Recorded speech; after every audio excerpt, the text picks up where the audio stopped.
Budget जब आता है तो एक हमारा जो सरकारी मुलाजमीन है उनका एक बड़ा सवाल होता है कि क्या कोई उनकी पेंशन या उनकी सैलरी में इजाफा होगा। तो कोई इनिशियल कोई है ऐसी इंडिकेशन? बिल्कुल इंडिकेशन है। जो इब्तदाई प्रपोजल वजारत खजाना का है वो तो बता दूं? नहीं बता दें। मैं इसलिए क्योंकि देखें लोग सुनना चाहते हैं सरकारी मुलाजमीन का ये पेंशन के लिए 7% इजाफा है। ओके। और तनख्वाहदार तबके की जो सैलरीज हैं, मतलब जो गवर्नमेंट एम्प्लॉइज बात कर रहे हैं हम, जो बजट की तैयारी हो रही है और IMF के साथ जो इस वक्त हमारे मुज़ाकरात चल रहे हैं, और ब्रेक से पहले हमने जिक्र किया था मुख्तलिफ प्रपोजल्स का सैलरीड क्लास को लेकर के भी। ज़ाहिर है कि आपने कहा कि ज़रा ये ब्रॉड रेंज है इनकी डिस्कशंस की।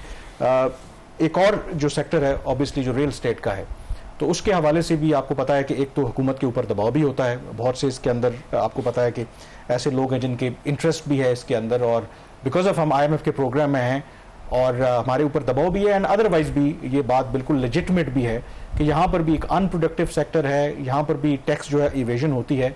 तो गवर्नमेंट जो है ज़ाहिर है कि सारों को खुश भी करना होता है, IMF को भी मनाना है, लेकिन बाकियों को भी खुश करना है। तो कोई मेजर रिलीफ एक्सपेक्टेड है रियल एस्टेट के सेक्टर? देखिए, इन जनरल हुकूमत के अंदर भी और IMF के जो टीम है उनमें भी कोई सिंपैथी नहीं है रियल एस्टेट सेक्टर की। उसकी दो बड़ी वजूहत हैं। नंबर 1, ये अनप्रोडक्टिव सेक्टर है, ज़्यादातर जो प्लॉट्स का काम होता है, और दूसरा ये कि इनकी जो टैक्स कंट्रीब्यूशन है वो बहुत ही कम है। उस केस में भी जो टैक्स इकट्ठा होता है वो विद होल्डिंग टैक्सेस हैं, फाइलर्स और नॉन फाइलर्स के, वो जो ये ले लेते हैं उसमें वो भी बहुत सारी हाउसिंग सोसाइटीज़ पाकिस्तान में ऐसी हैं जो आवाम से टैक्स ले रही हैं और आगे वो डिपॉजिट नेशनल किटी में नहीं करवाती। तो बहुत ही बुरी हालत है इस सेक्टर की। इसमें हुकूमत की अपनी भी नालायकी है, इसमें कोई शक वाली बात नहीं है। इस वक्त के जो प्रपोजल थे, जो ओरिजिनल प्रपोजल ये बना था कि जो सेलर है एक प्लॉट का और जो बायर है, उन दोनों के ऊपर अभी जो विद होल्डिंग टैक्सेस के रेट्स हैं उसमें 1% कमी कर दी जाए। और 1% की कमी करके अभी यह है कि अगर आप फाइलर हो, आपने 3% टैक्स पे किया प्लॉट की खरीदारी के ऊपर, तो आप बाद में उसको रिफंड करवा सकते हो जब अपना गोशवारा जमा करवाओगे। तो FPI ने ये प्रपोजल तैयार किया था कि 1% कम करके इसको फाइनल डिक्लेयर कर दिया जाए कि आपको रिफंड नहीं मिलेगा। गालिबन जब ये प्रपोजल वज़ीर ख़जाना के सामने पेश हुआ तो उन्होंने कहा कि नहीं, ये फाइनल नहीं करें, आप इसको एडजस्टेबल रखें और 0.5% की रिडक्शन कर लें। ये प्रपोजल है इनका दोनों साइड से कि जी 0.5 आप कम कर दें, बट 0.5 की reduction either here nor there, इसका मतलब है कोई मेजर रिलीफ एक्सपेक्टेड नहीं है। एक जो चीज़ हो सकती है जिसके हवाले से हुकूमत पहले स्टेटमेंट भी दे चुकी है कि 3% की एक इन्होंने गलत फेडरल एक्साइज ड्यूटी लगाई हुई है पूरे हाउसिंग सेक्टर के ऊपर, उसको ये ख़त्म करने जा रहे हैं, उससे एक बूस्ट मिल सकता है। और तीसरी कैपिटल गेन्स टैक्स, कि जो मुनाफा मिलता है आपको प्लॉट बेचने पे, घर बेचने पे, उसके ऊपर कोई 15% टैक्स है, उसमें कोई रद्दोबदल की बात है। रद्दोबदल में थोड़ा सा बढ़ाने की है, कमी की नहीं है। तो एज अ होल कोई रिलीफ जो है रियल एस्टेट सेक्टर की बहुत ज़्यादा एक्स्ट्राऑर्डिनरी नहीं एक्सपेक्टेड, थोड़ी बहुत हो सकती है। सैलरी क्लास की भी अभी जो डिस्कशन है ओपन है। और एक जो पॉइंट मैं नाज़रीन आपको हमेशा बताता हूँ कि हर महीने हमने कितना टैक्स अदा किया, ये नंबर जो है रिकॉर्ड पे रहना चाहिए। और ये नंबर शो करता है कि जो लैक ऑफ कंसर्न है हुकूमत का और IMF दोनों का सैलरी क्लास के लिए, 10 माह के अरसे में तनख्वाहदार तबके ने रिकॉर्ड 437 अरब रुपए का टैक्स अदा किया है। और ये जो टैक्स है पिछले माली साल के जो पहले 10 माह थे उससे 150 अरब रुपया ज़्यादा है। याद रहे वज़ीर आज़म साहब ने जब पिछले साल जून में हम पे ये बोझ डाला था तो उनका दावा था कि 75 अरब रुपया इजाफी वसूल किया जाएगा तनख्वाहदार तबके से। 10 माह में 150 अरब रुपया ज़्यादा इजाफी पहले ही वसूल किया जा चुका है, और मज़ीद कम अज़ कम को 30 से 40 अरब रुपया इजाफी तनख्वाहदार तबके से मज़ीद वसूल किया जाएगा इस माली साल के ख़त्म होने से पहले। और अब जो एक लॉलीपॉप देने की कोशिश की जा रही है मामूली रिलीफ की, उसका जो FBR का एस्टिमेट है कोई 15 से 25 से 30 अरब है, 15 अरब, 20 अरब, 30 अरब, मुख्तलिफ प्रपोजल इन्होंने बनाए हुए हैं। IMF का ख्याल ये है कि जो रेट्स हुकूमत प्रपोज कर रही है उससे तो कम अज़ कम कोई 70 अरब के आसपास की रिलीफ है, वो भी वो देने को तैयार नहीं है। वो तबका, वो क्लास जो ग्रॉस आमदन के ऊपर टैक्स पे करता है, जिसके ऊपर बेतहाशा बोझ और भी टैक्सेस के हैं, उसको 75 अरब रुपया जो उससे वसूल किया है इजाफी, वो भी IMF वापस करने को तैयार नहीं है। तो कामरान, ये सूरत हाल है हमारी सैलरी क्लास की। ये चीज़ तो अगर चंद सेकंड्स में लोग, आपने सैलरी क्लास की बात की है, बजट जब आता है तो एक हमारा जो सरकारी मुलाजमीन है उनका एक बड़ा सवाल होता है कि क्या कोई उनकी पेंशन या उनकी सैलरी में इजाफा होगा। तो कोई इनिशियल कोई है ऐसी इंडिकेशन? बिल्कुल इंडिकेशन है। जो इब्तदाई प्रपोजल वजारत खजाना का है वो तो बता दूं? नहीं बता दें। मैं इसलिए क्योंकि देखें लोग सुनना चाहते हैं सरकारी मुलाजमीन का ये पेंशन के लिए 7% इजाफा है। ओके।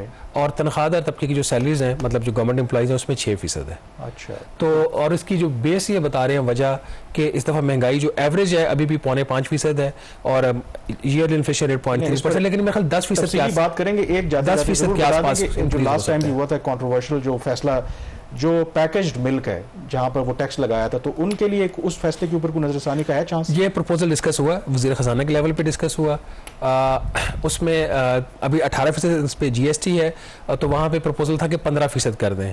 उनका जिससे फिर नुकसान ज़्यादा हो जाएगा।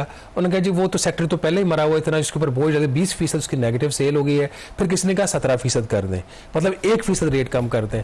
तो फिर एक और बंदे ने कहा जी फिर 17 करना है, फिर ना ही करें, इसको अनचेंज रखें। लेकिन सारी डिस्कशन में जो कामरा इंटरेस्टिंग पॉइंट ये था कि जब ये डिस्कशन हो रही थी इसी से रिलेटेड एक मीटिंग में, तो वहाँ पे जो दूध के डिब्बे की कीमत है, वो लोगों का जो FBR के लोग थे, कुछ उन लोगों का ये ख्याल था कि टैक्स लगाने से पहले 200 रुपये फी लीटर थी और टैक्स लगाने के बाद 270 रुपये फी लीटर। मेरा ख्याल उनको शायद अंदाज़ा नहीं है कि मार्केट में टैक्स लगाने से पहले दूध की कीमत 270 रुपये फी लीटर थी और अब टैक्स लगाने के बाद 340 से 350 रुपये फी लीटर। उनको तो उन्होंने रेट क्या डिसाइड करें, उनको तो सही कीमत का भी नहीं पता। और इंटरेस्टिंगली एक और प्रपोजल भी टेबल पे गया जो शायद शूट डाउन हो गया, शायद वो अप्रूव ना हो, कि और कुछ नहीं तो जो बिस्किट्स हैं उसके ऊपर भी फेडरल एक्साइज ड्यूटी लगा दी जाए। बजट की तैयारी जो है वो जारी है और बजट में ज़ाहिर है कि हर जो सेक्टर है उसकी एक्सपेक्टेशन होती है कि उसको रिलीफ दिया जाए और जो रियल स्टेट का शोबा है उसकी ऑब्वियसली बहुत सी तवक्कुआत हैं और उस पर बात करने के लिए हमारे साथ मौजूद हैं एहसन मलिक साहब, रियल स्टेट कंसल्टेंट हैं। बहुत शुक्रिया प्रोग्राम में ज्वाइन करने के लिए।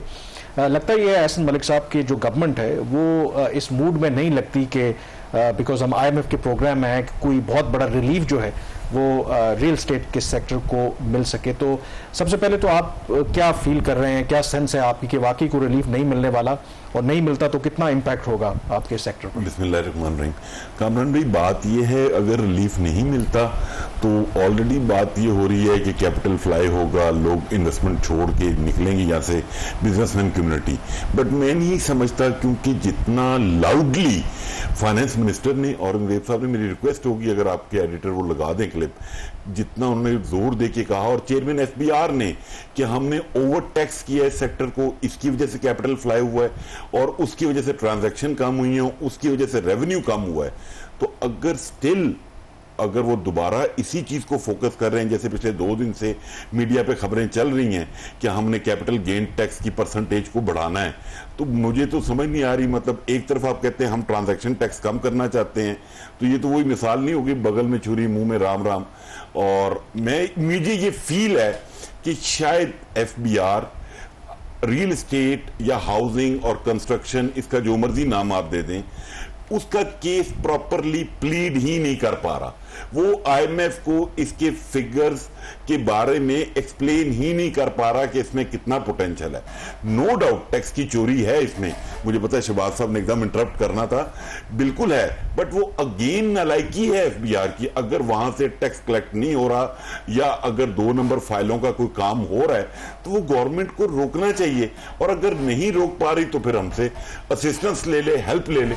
मलिक साहब ये बात बताइए, अगर हुकूमत फेडरल एक्साइज ड्यूटी खत्म कर देती है जो 3% है, और जो विद होल्डिंग टैक्सेस है उसमें 0.5% या 1% फॉर ईच कैटेगरी वो कम कर देते, तो आपके ख्याल में इसे थोड़ा सा बूस्ट नहीं मिलेगा? शहबाज भाई, बिल्कुल थोड़ी बहुत बेहतरी आएगी, बट ये वही है कि आप शुगर कोटेड पॉइजन दे रहे हैं। मतलब एक तरफ आप ट्रांजैक्शन टैक्स को कम करके साथ कैपिटल गेन टैक्स को बढ़ाने की बात कर रहे हैं, तो मतलब आप बैलेंस आउट कर रहे हैं। तो बैलेंस आउट करने के और भी बहुत तरीके हैं। मतलब आपने स्टॉक एक्सचेंज को फ्री हैंड दिया हुआ है, 15% CGT उधर है, 15% बल्कि आप में और स्टॉक मार्केट में एक फर्क है ना मलिक साहब, आपका फर्क ये है कि वहां पे जितने भी ट्रांजैक्शन टैक्स का रेट कम है या ज्यादा है वो रिकॉर्डेड है। आपके केस में तमाम जो ट्रांजैक्शंस हैं वो रिकॉर्डेड नहीं है। इवन के बहुत सारे ऐसे केसेस भी हुए हैं जहां पे विद होल्डिंग टैक्सेस कंज्यूमर से लिए गए, FBR को पे नहीं हुए। शहबाज भाई, ये गलती मेरी आपकी है, एग्रीड, लेकिन एक मसला तो एक है ना उस सेक्टर का। और दूसरी बात, अगर इसी को आपसे जो मेरी तरफ से लास्ट क्वेश्चन वो ये होगा कि लग नहीं रहा हुकूमत का मूड कोई बहुत एक्स्ट्रा ऑर्डिनरी आपको रिलीफ दे, अगर कुछ रिलीफ आती है तो वो कंस्ट्रक्शन सेक्टर के लिए, जो मेरी इतला है, कंस्ट्रक्शन सेक्टर को थोड़ा सा बूस्ट करने की कोशिश हो सकती है, लो कॉस्ट हाउसिंग की कुछ प्रोजेक्ट्स को ये प्रमोट करेंगे। अगर हुकूमत इस तरह का कोई इकदाम करती है जहां पे कंस्ट्रक्शन को इनकरेज किया जाता है और जो ओपन प्लॉट की जो सेल है, मल्टीपल सेल्स हैं, उसको डिस्करेज किया जाता है, तो सेक्टर के पास ऑल्टरनेट ऑप्शंस क्या होंगी? बात ये शहबाज भाई, मैंने एक दो जगह पहले भी कहा है कि ये पाकिस्तान में ना फिके बनाने का शौक है। रियल एस्टेट अलग है, हाउसिंग अलग है, कंस्ट्रक्शन अलग है। पूरी दुनिया में एक वर्ड यूज होता है, रियल एस्टेट। आप बिल्कुल लो कॉस्ट पे जाना चाहिए। मैं समझता हूं जितनी सोसाइटीज लॉन्च होती हैं, गवर्नमेंट को चाहिए कि उनको प्रेशराइज करे कि आपने 10%, 20% लो कॉस्ट हाउसिंग का पोर्शन रखना है और पहले डेवलप करना है। आपने इतना पोर्शन कंस्ट्रक्ट करके सेल करना है। मतलब अगर आपसे पहले बात हुई, ये पीएचडी करने से आइडिया नहीं आते। ऑल्टरनेट ऑप्शंस क्या होंगे आपके पास? हमारे पास ऑल्टरनेट ऑप्शन ये है कि जो टैक्स नेट में नहीं है उनको आप टैक्स नेट में लाएं, और जो टैक्स नेट में ऑलरेडी हैं उनको थोड़ा सा रिलीफ दें ताकि इकोनॉमी चले। अदरवाइज अगर 2 जून को आपने ऐसा ही ब्लंडर करना है तो मुझे ये फियर है कि और कैपिटल फ्लाई होगा। लोग, आपके सामने गोल्ड की प्राइस कहां जा रही है, आज डॉलर का रेट चेक करें, आपको मेरे से ज्यादा पता होगा, आज डॉलर की फिर बाइंग हो रही है। तो मतलब जो भी, जिसके पास भी कैपिटल घर में पड़ा है उसने इन्वेस्टमेंट भी करनी है और पैसे बनाने भी हैं। तो ये एक ऐसा एवेन्यू है जिससे गवर्नमेंट को रेवेन्यू अच्छा आ सकता है।